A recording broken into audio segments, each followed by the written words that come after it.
Hello, my name is Kishana Hunt Brown, and I would like to discuss the amendment to the No Child Left Behind Act, which was signed by President Obama, and it became the Every Student Succeed Act.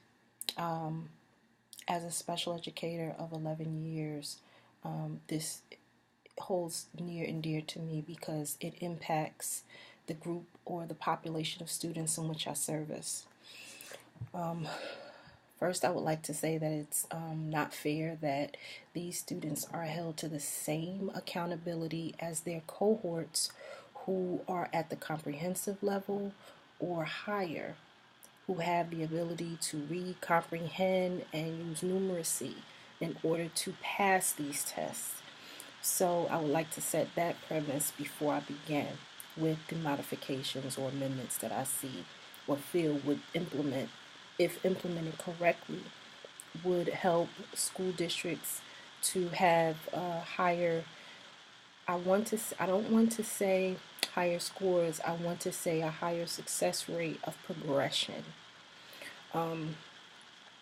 So I want to begin with one of the key factors would be a national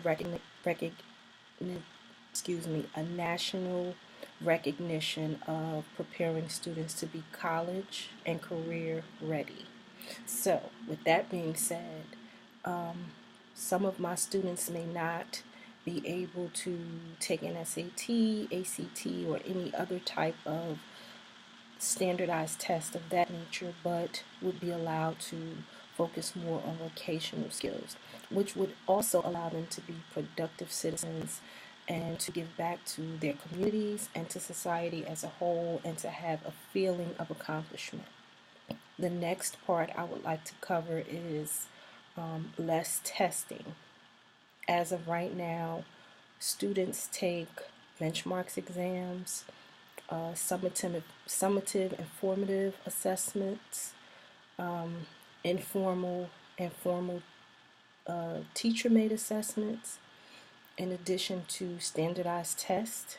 And if they would like to engage in a specialty area, an entrance exam for that. When you add up the time that it takes to take all of these tests, it actually doesn't balance with the teaching time, which is also a huge impact on progression. Considering holidays, some students are out because they're ill, and then these tests. It doesn't allow a lot of teaching time, and it impacts the teacher in the classroom as well as a sense of accomplishment and reward with their efforts, in addition to the person or persons that are more impacted are students who don't have a feeling of accomplishment. Next, I feel that school districts and schools within school districts should be allowed to develop their own strategies, which will allow them to benefit for their students, because every school operates differently. Every community is different, meaning the input.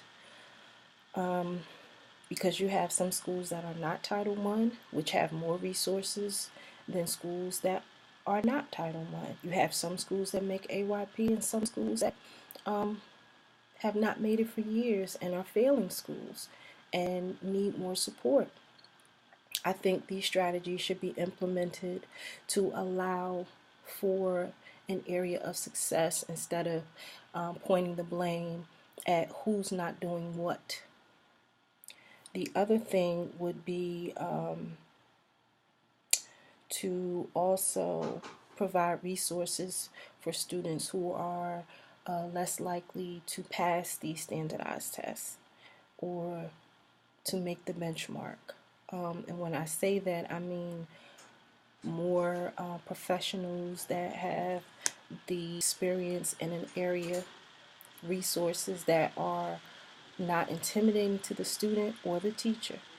And when I say that, I mean, as a special educator, I have been force-fed college board books for students who read 4 or 5 deviants below reading level, which means that they don't necessarily have the same opportunities as their cohort students who are not in special education.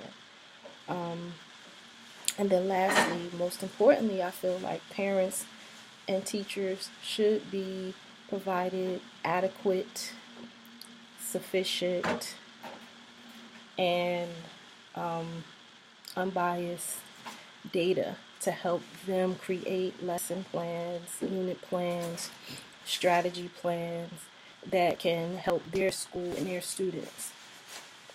If you don't really know where the students are, you don't know where to begin. If you have an idea and you're basing it on what you think, that can be a problem as well, because that can cause a frustration level, and no one benefits from that. So there you have it. Those are my modifications or changes to No Child Left Behind.